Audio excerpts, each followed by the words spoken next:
मुझे सदियों से तुमसे प्यार है, आज भी है और कल भी रहेगा। मैंने सुना आपका गाना। श्री संजय सिंह दोनों ही कह रहे हैं एक दूसरे को। धन्यवाद मान्यवर, आपने एक अत्यंत महत्वपूर्ण बिल पे मुझे अपनी बात कहने का मौका दिया। मैं जैसे उदय प्रताप जी की चंद पंक्तियों से अपनी बात शुरू करूंगा। न मेरा है न तेरा है, ये हिंदुस्तान सबका है। नहीं समझी गई ये बात तो नुकसान सबका है। न तेरा है न मेरा है, ये हिंदुस्तान सबका है। नहीं समझी गई ये बात तो नुकसान सबका है। जो आकर मिल गई इसमें वो दिखलाई नहीं देती, जो नदियां मिल गई इसमें वो दिखलाई नहीं देती। महासागर बनाने में मगर एहसान सबका है। महासागर बनाने में मगर एहसान सबका है। मान्यवर, हम लोग बचपन से एक शब्द सुनते आए, सरकार माई बाप। सरकार माई बाप यानी कि जो सरकार होती है वो लोगों की माई बाप होती है, मां की तरह ख्याल रखती है, पिता की तरह ख्याल रखती है। लेकिन अगर कोई सरकार अपने बच्चों को उसका गला घोटने पे उतारू हो जाए तो वो फिर सरकार निष्पक्ष सरकार नहीं है। नहीं है मान्यवर, वो सौतेली मां है, वो सौतेली मां है, उसका व्यवहार सौतेला है। और आज आप जो काम कर रहे हैं इस बिल के माध्यम से, आप बाबा साहब डॉक्टर भीमराव अंबेडकर जी के द्वारा लिखे गए संविधान की हत्या कर रहे हैं। और ये बात मैं इसलिए कह रहा हूं कि बाबा साहब डॉक्टर भीमराव अंबेडकर जी ने संविधान की धारा 26 में लिखा, धार्मिक मामलों के प्रबंधन की स्वतंत्रता, धार्मिक एवं धर्मार्थ उद्देश्यों के लिए संस्थाओं की स्थापना एवं रखरखाव करना, धर्म के मामलों में अपने स्वयं के मामलों का प्रबंधन करना, चल एवं अचल संपत्ति का स्वामित्व एवं अधिग्रहण करना तथा ऐसी संपत्ति का कानून के अनुसार प्रशासन करना। यह अधिकार आपने नहीं दिया, यह अधिकार किसी भारतीय जनता पार्टी के लोगों ने नहीं दिया। यह अधिकार बाबा साहब डॉक्टर भीमराव अंबेडकर जी के द्वारा लिखे गए भारत के संविधान ने दिया। मान्य, और आप उस संवैधानिक अधिकार को छीन रहे हैं एक गैर संवैधानिक बिल लाके। क्या क्या लिखा इस कानून के अंदर आपने, किस तरीके से आपने इस संविधान की हत्या करने का काम किया। आप बड़ी बड़ी बातें कर रहे हैं। यह सरकार कह रही है कि ये कानून हम मुसलमानों के भले के लिए आ रहे हैं। जब मैं आपसे सुनता हूं तो मुझे लगता है कपिल शर्मा कॉमेडी सर्कस में बोल रहा है। आप मुसलमानों का भला कर रहे हैं, आप मुसलमानों का भला कर रहे हैं। दोनों सदन में एक भी सदस्य, दोनों सदन में सिर्फ एक सदस्य गुलाम अली को छोड़ के एक भी सदस्य आपका मुसलमान नहीं है। आप मुसलमानों का भला कर रहे हैं, आप मुसलमानों का भला कर रहे हैं। पूरी सरकार में एक मंत्री आपका मुसलमान नहीं है, आप मुसलमानों का भला कर रहे हैं।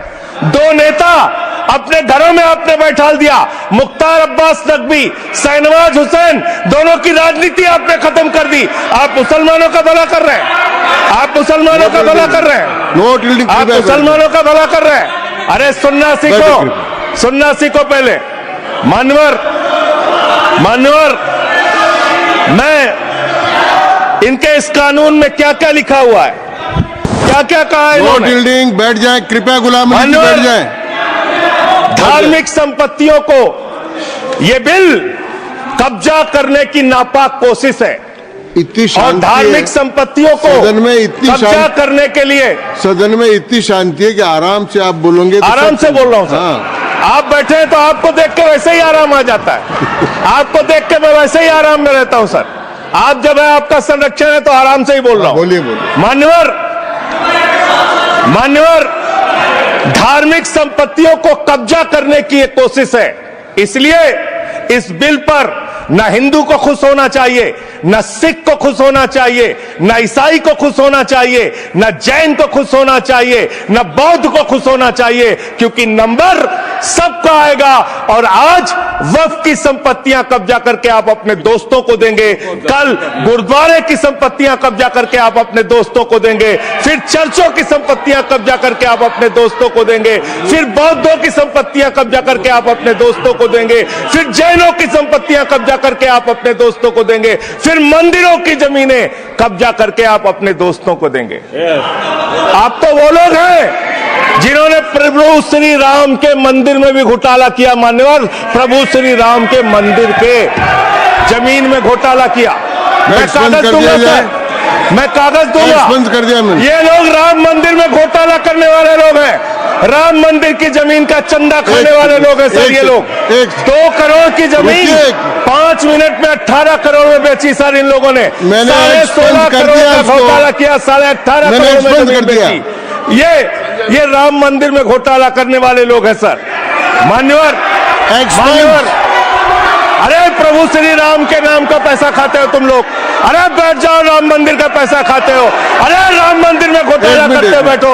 अरे राम मंदिर का चंदा खाते हो। अरे चंदा चोरो बैठो, चंदा चोरो बैठो, चंदा चोरो बैठो, बैठो चंदा चोरो, चंदा चोरो बैठ जाओ। चंदा चोरो तुम लोग चंदा चोरो, चंदा चोरो तुम लोग, चंदा चोरो, चंदा चोरो, चंदा चोरो बैठो। 1 मिनट को प्लीज। चंदा चोरो बैठो। सभापति महोदय, Shri Gajendra Singh ji. Sir I am not dealing sir, I am not dealing. सदस्य ने चंदा चोरी किया इन्होंने, राम का पैसा खाया करने वाले श्री राम का पैसा खाया सर इन्होंने। राम मंदिर का विषय, राम मंदिर में चंदा चोरी किया इन्होंने। बैठ जाए। चंदा चोर है सर ये लोग। इन्होंने प्रभु श्री राम का चंदा खाया, कृपया बैठ जाए। चंदा चोरी किया सर। कृपया बैठ जाए। राम मंदिर के संबंध में सर राम मंदिर के संबंध में कहे गए सभी राम शब्दों मंदिर के को संबंध मैं में कहे गए कार्रवाई बातों से को निकाल रहा हूँ, रखूंगा। कार्रवाई से निकाल दिए। 2 करोड़ की जमीन 18.5 करोड़ में खरीदी इन लोगों ने। 2 करोड़ की जमीन अयोध्या में 18.5 करोड़ में खरीदी। मान्यवर, कृपया मेरा टाइम बचाया जा सर। मान्यवर, टाइम पॉज कीजिए सर, टाइम पॉज कीजिए, बैठाइए इनको। Point of order allow sir I am not dealing sir. Point of order Bhupendra Yadav, please sit down.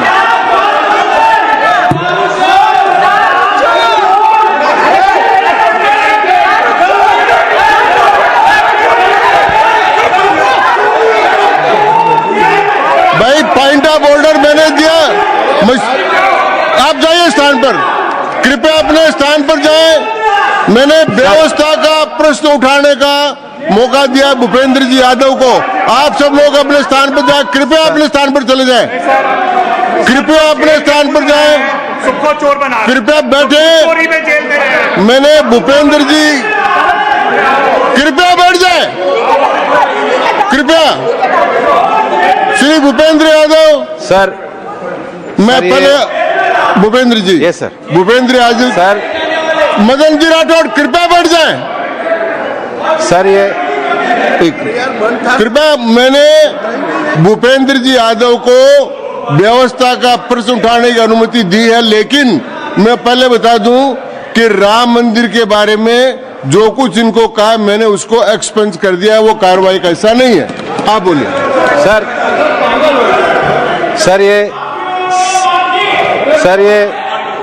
Sir ये सदन का उच्च सदन है। रूल में बता देता हूं, रूल 238 और 240। आप 238 और 240, 238 and 240, you read it sir. There are sir 2 rules है, 238, 240। मेरे को बुक की जरूरत नहीं है। हाउ टू स्पीक ये 238 है सर। 240 बड़ा इंपॉर्टेंट है जी सर। कोई भी सदस्य अगर इररिलेवेंट बोलता है, अगर तो ये चेयर की पावर है कि उस सदस्य को रोक सकते हैं। जो विषय डिबेट से जुड़ा हुआ नहीं है, जो विषय सदन से जुड़ा हुआ नहीं है, इररिलेवेंट विषय को आपको रोकने का अधिकार है। जो सदस्य संजय सिंह जी बोल रहे थे वो इररिलेवेंट है। तीसरा एक और विषय सर, 238 में बोलने के बाद जो असंसदीय शब्द है किसी भी पार्टी के बारे में, किसी के बारे में जो असंसदीय शब्द है वो बोले गए हैं तो उसकी भर्त्सना भी ये हाउस पूरी तरीके से करता है, माननीय और उसको हटाता है। माननीय Tiruchi Shiva, Sir, I also stand on the. please, I am allowing Mr. Tiruchi Shiva. I also stand on the same rule, sir. 238 and 240. You didn't quote 238. You remember 240, but 238 you are well versed, I know, but you are not quoted. Nothing refer, only the rule number. Yes, yes. Refer to any matter of fact on which a judicial decision is pending. No. Make a personal charge against a member. No. Please. Oh, oh, What is? Please. Kindly listen. Hello, please. I'm on a point of order. I'm on a point of order. I'm on a point of order. Point of order आपने allow किया है, What is that? Point of order आपने allow किया है। आप Rule 240. इधर बैठ जाए। Sir, सुन ले एक बार, sir. मैं निर्णय मुझे करना, आप तो सुन तो ले। आप बैठे। Mr. Vice Chairman, only 240. 240 which is मैंने quoted, दोनों sir. 238, Sir, sir. 240 दोनों देख लिए। Please, sir. हाँ। Rule 240 says, the chairman, after having called the attention of the council to the conduct of a member who persists in irrelevance or in tedious repetition, you didn't call, sir. Whether it is irrelevance or repetition has to be decided by the chair. So, the chairman, आप सुनो ना भाई, please. hello, please. I am speaking to the chair. Please तो I am speaking to the chair. इधर देखिए ना। Sir, it is we leave it to your discretion and Yes. decision, sir. Yes. And not it is repetition or irrelevance can be decided by any other member, sir. Only you, sir. Okay, thank you. मैंने श्री भूपेंद्र जी यादव ने 240 में ये और है कि अगर कोई दूसरा सदस्य भी किसी सदस्य के इरिलेवेंट डिबेट को सपोर्ट करता है तो उसको भी डिबार करना चाहिए, आपको शिवा को भी करना चाहिए। अब एक सेकंड, मेरी व्यवस्था यह है कि 238, 240 के अंतर्गत मैंने ऑलरेडी जो असंसदीय सब थे वो और राम मंदिर के बारे में, क्योंकि ये विधेयक की परव्यू में नहीं आता है, इसलिए मैंने राम मंदिर के बारे में इनके लगाए गए इलेक्शन और असंसदीय शब्दों को कार्रवाई से निकाल दिया। धन्यवाद। मान्यवर, आपने कहा कि इससे आप पिछड़े मुसलमानों का भला करने जा रहे हैं। सुनने में बहुत अच्छा लगता है कि आप पिछड़े मुसलमानों का भला करने जा रहे हैं। आपने इसमें कहा कि आप महिलाओं का भला करने जा रहे हैं। सुनने में बहुत अच्छा लगता है कि आप महिलाओं का भला करने जा रहे हैं, लेकिन ये सरकार और यहां पे इस समय मंत्री जी नहीं है, मैं उनसे पूछना चाहता हूं, आप देश को और सदन को गलत जानकारी क्यों दे रहे हैं? माननीय 2013 के वक्फ बिल में जो भारतीय जनता पार्टी की सहमति और सहयोग से पास हुआ, उसमें भी महिलाओं के लिए आरक्षण था। मना कर दीजिए कि नहीं था? मना करिए कि हम गलत बोल रहे हैं। माननीय मंत्री जी ने कहा 1 करोड़ सुझाव आया। मैं आपसे पूछना चाहता हूं, कितने करोड़ ईमेल आए, कितने करोड़ पत्र आए, कितने करोड़ सुझाव आए? पूरे देश को जानकारी दीजिए, और मैं आपको दावे के साथ कह सकता हूं, जब पूरा सच सामने आएगा तो देश को पता चलेगा कितने लोग इस बिल के विरोध में थे, कितने लोग इस बिल के समर्थन में थे। मैं जेपीसी का सदस्य था मनवर, मैं कह रहा हूं आपसे लाइए। और आप पिछड़े मुसलमानों का भला करना चाहते हैं? मैं आपसे हाथ जोड़कर निवेदन करता हूं, विनती करता हूं, और हमारे जो मित्र उधर भी हैं, अगर आप मेरी बात से सहमत हैं तो समर्थन करना। समाज में छुआछूत को, बीमारी को मिटाने के लिए चलिए उठाते हैं कदम, और अगले सत्र में एक बिल लेके आइए। जितने भी हिंदुओं की कमेटियां हैं, ट्रस्ट है, बोर्ड है, उन सारे ट्रस्ट और कमेटियों में 80% आरक्षण दलित, आदिवासी और पिछड़े हिंदुओं को दीजिए। मैं समर्थन करूंगा आपका, माला पहनाऊंगा आपको। आप पिछड़ों का भला करने की बात करते हैं, आप दलितों का भला करने की बात करते हैं। आपकी मातृ संस्था आरएसएस 100 साल तक आपने एक भी दलित, पिछड़ा और आदिवासी, एक भी महिला को आज तक आरएसएस का प्रमुख नहीं बनाया।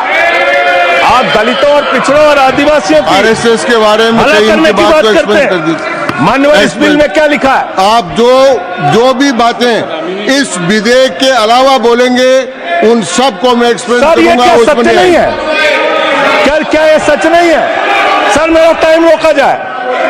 और सर बिल के बारे में बात करते हैं माननीय मंत्री जी ने कहा आज आप इस बिल को पास कर रहे हैं, आज आपका सीना चौड़ा हो रहा है, आपको लग रहा है एक धर्म के अधिकार को आप छीन रहे हैं। नहीं, कल को आप सभी धर्मों की धार्मिक संपत्तियां छीन के आप अपने दोस्तों का देने का काम करेंगे। मैं फिर इसको दोहरा रहा हूं और फिर इसको कह रहा हूं कि आप ये करेंगे, धार्मिक संपत्तियों के कब्जा करने का काम करेंगे। और किसी गलतफहमी में मत रहिए।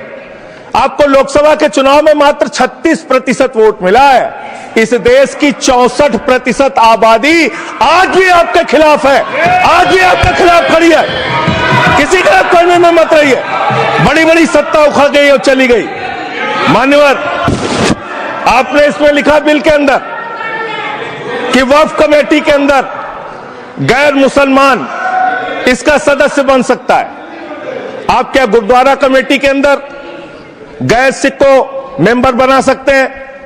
क्या ईसाई कमेटी के अंदर गैर ईसाई को सदस्य बना सकते हैं? क्या बौद्धों की कमेटी के अंदर गैर बौद्ध को, क्या जैनों की कमेटी के अंदर गैर जैन को आप मेंबर बना सकते हैं? और इतना ही नहीं, क्या आप हिंदुओं के ट्रस्ट में, मंदिर के ट्रस्ट में आप क्या गैर हिंदू को मेंबर बना सकते हैं? नहीं बना सकते, नहीं बना सकते। आप एक झूठ फैला रहे हैं देश भर में, देश भर में झूठ फैला रहे हैं। आप कह रहे हैं ये मैं पढ़ रहा हूं राम मंदिर का, सर, राम मंदिर ट्रस्ट। झूठ शब्द असंसदीय है, जो असंसदीय शब्द है उनको निकाल दीजिए। सत्य से परे, सत्य से परे। सर ये प्रभु श्री राम के मंदिर का ट्रस्ट, मैं इसका समर्थन करता हूं। नहीं, आप इस सर मैं इसका समर्थन कर रहा हूं। ये सब्जेक्ट नहीं है सर, समर्थन कर रहा हूं, सुन तो लीजिए। आप कहे से नहीं सुनूंगा। डिस्ट्रिक्ट मजिस्ट्रेट प्रोसीडिंग में नहीं आएगा सर, मेरी बात तो बिल्कुल नहीं आएगा सर, मेरी बात सुन लीजिए। घनश्याम जी प्लीज, चेयरमैन साहब, district magistrate of Ayodhya will be ex officio trustee who will be a practicing Hindu. If the DM is not Hindu, then additional district magistrate will be an ex officio member of the trust. हम इसका समर्थन करते हैं sir. Hindu धर्म के trust में हिंदू को member होना चाहिए, आपने लिखा, हम इसका समर्थन करते हैं। लेकिन आप दूसरे धर्मों के ऊपर कह रहे हैं। कल को आप गुरुद्वारा कमेटियों में कहेंगे सिख नहीं, दूसरे धर्म के लोग इसमें आएंगे। कल को आप जैन कमेटियों में घुसड़ेंगे, बौद्धों की कमेटियों में घुसड़ेंगे। ये बात गलत है, ये पूरी तरीके से गलत है। और आज पूरे देश को आप बताइए, मान्यवर, पूरे देश को आप बताइए, 2009 में आपने अपना घोषणा पत्र जारी किया था, मैनिफेस्टो। ये मैनिफेस्टो आपका लेके आया हूं, ये तो आपका डॉक्यूमेंट है, मेरे घर नहीं बना। इस मैनिफेस्टो में लिखा है इन्होंने कि 2009 के मैनिफेस्टो में लिखा है कि वक्फ की जमीनों पर जो अवैध कब्जे हुए हैं, KR रहमान की कमेटी की रिपोर्ट के हिसाब से हम मुस्लिम धर्म गुरुओं के साथ बातचीत करके उसको खाली कराने का काम करेंगे। कितना दोहरा चरित्र है आपका। आपने कहा वक्फ की जमीनों को खाली कराने का काम करेंगे जिसपे कोई और कब्जा कर रखा है। मान्यवर, एक और बात, सुप्रीम कोर्ट के अंदर आप कह रहे हो कागज चाहिए, कागज चाहिए। मंत्री जी ने कहा कागज चाहिए। मंत्री जी, आपको कागज की बहुत जरूरत होती है, कागज आपको चाहिए। आपकी सरकार ने 2020 में, ये पूरे देश को देखना चाहिए, पूरे देश को सर, 2020 में मैं जेपीसी का मेंबर था, एक कागज वहां मिला मैं 2020 में सुप्रीम कोर्ट में। सर आप, मेरी बात नहीं आ रही सर, मेरी बात नहीं आ रही। 2020 में मान्यवर, इस भारत की सरकार ने, मोदी जी की सरकार ने शपथ पत्र दिया सुप्रीम कोर्ट में। से क्या लिखा हुआ है? 99% वक्फ की संपत्तियां डिजिटाइज हो चुकी हैं। मुख्तार अब्बास नकवी साहब आपके मंत्री थे, उनका बयान है 100% वक्फ की संपत्तियां डिजिटाइज हो चुकी हैं। तो जब आप सारी संपत्तियां डिजिटाइज कर चुके हैं, सब कुछ ऑनलाइन कर चुके हैं वामसी पोर्टल में, सारे कागजात जा चुके हैं, तो क्या आप फसाद कराने के लिए फिर से कागज मांग रहे हैं? फसाद कराने के लिए, आप फसाद कराने के लिए कागज मांग रहे हैं। आप फसाद कराने वाले हिंदू हैं, हम सौहार्द फैलाने वाले हिंदू हैं। यह बुनियादी फर्क है, यह बुनियादी फर्क है आप में। आप देश भर में फसाद, नफरत, लड़ाई झगड़ा कराने का काम करते हैं। मान्यवर, मैं अंत में आप लोगों से सिर्फ एक ही बात कहना चाहता हूं कि आज सच्चर कमेटी की रिपोर्ट की बात कही गई और कहा गया 12,000 करोड़ की आमदनी हो सकती थी। एक सुझाव मैं पूरे सदन की तरफ से इस सरकार को देना चाहता हूं। 12,000 करोड़ की आमदनी की चिंता है वक्फ की, करोड़ों मुसलमानों की चिंता है आपको। एक अपने दोस्त को पकड़ के लाइए, नीरव मोदी को 20,000 करोड़ वसूलिए, 12,000 करोड़ वक्फ को दीजिए, 8,000 करोड़ अपने पास रखिए। 8,000 करोड़ का आपको मुनाफा होगा, 12,000 करोड़ वक्फ को दे दीजिए, करोड़ों मुसलमानों का भला हो जाएगा। मान्यवर, अंतिम बात कह के आपने कहा सच्चर कमेटी की रिपोर्ट से 12,000 करोड़ की आमदनी की बात कही गई है। अर्ध सत्य मत बोलिए, पूरा सत्य बोला कीजिए। सुविधाजनक सत्य मत बोलिए, पूरा सच बोला कीजिए। मंत्री जी, इसमें लिखा हुआ है सच्चर कमेटी की रिपोर्ट में कि भारत की सरकार ने, राज्यों की सरकार ने अलग अलग राज्यों में अलग अलग जगहों पे 365 वक्फ की संपत्तियां कब्जा कर रखी हैं। आप उसके बारे में नहीं बताते, आप अर्ध सत्य बोलते हैं। मैं तो जेपीसी का मेंबर रहा हूं, मुझे सब पता है। तो इसलिए मान्यवर, आप फैला रहे हैं झूठ, ट्रिब्यूनल के फैसले, बस खत्म सर, खत्म। असत्य, सत्य से परे मान्यवर, सत्य से परे मान्यवर। ट्रिब्यूनल के लिए आप कह रहे हैं उसको अपील नहीं की जा सकती। हाई कोर्ट का फैसला ट्रिब्यूनल के फैसले के खिलाफ आया है, सुप्रीम कोर्ट का फैसला ट्रिब्यूनल के फैसले के खिलाफ आया है। आपने कहा 5 साल का प्रैक्टिसिंग मुस्लिम होना चाहिए। कैसे प्रैक्टिसिंग मुस्लिम तय करेंगे सर? आप क्या मुसलमानों के घर में सीसीटीवी का कैमरा लगाएंगे? कौन नमाज पढ़ रहा है, कौन नमाज नहीं पढ़ रहा है, कौन मुसलमान है, कौन मुसलमान नहीं है? आपने मान्यवर ऐसे प्रावधान इसमें रखे हैं जो बड़े अजीब है, जो अपने आप में ये बताते हैं कि आपकी मंशा सिर्फ देश में झगड़ा कराने की है, नफरत फैलाने की है, फसाद कराने की है। आपकी मंशा कहीं भी मुसलमानों का या किसी वर्ग का भला करने की नहीं है। बस एक अंतिम बात कह के अपनी बात समाप्त करूंगा। ये काम आपने देश के अंदर बहुत अच्छा शुरू कर दिया। आप एक काम करते हैं, देखो मुसलमानों को ठीक कर रहा हूं, दूसरी तरफ महंगाई बढ़ रही है, नुकसान हिंदुओं का। 94 लाख करोड़ रुपए शेयर बाजार में डूब रहा है, नुकसान हिंदुओं का। 11 लाख बच्चे स्कूलों से बाहर निकल गए, नुकसान हिंदुओं का। तो मुसलमानों को ठीक करने के नाम पर आप नुकसान देश के करोड़ों हिंदुओं का भी कर रहे हैं। इसलिए ये सब बातें करके देश में आप नफरत फैला के ये सब झगड़े फसाद के काम मत कीजिए। और अंत में आपसे एक ही बात कहना चाहता हूं, अभी भी वो मौका है इस बिल को जो गैर संवैधानिक है, जो बाबा साहब के संविधान के खिलाफ है, इसको वापस लीजिए। धन्यवाद माननीय श्री संजय सिंह जी को मैं जवाब देना चाहता हूं, सबका जवाब देंगे, लेकिन समस्या ये है, माननीय मंत्री जी को हस्तक्षेप करने का अधिकार है। जब मैं when I reply to everybody, please मैं सबको जवाब दूंगा। मैं सिर्फ इतना ही कह रहा हूं कि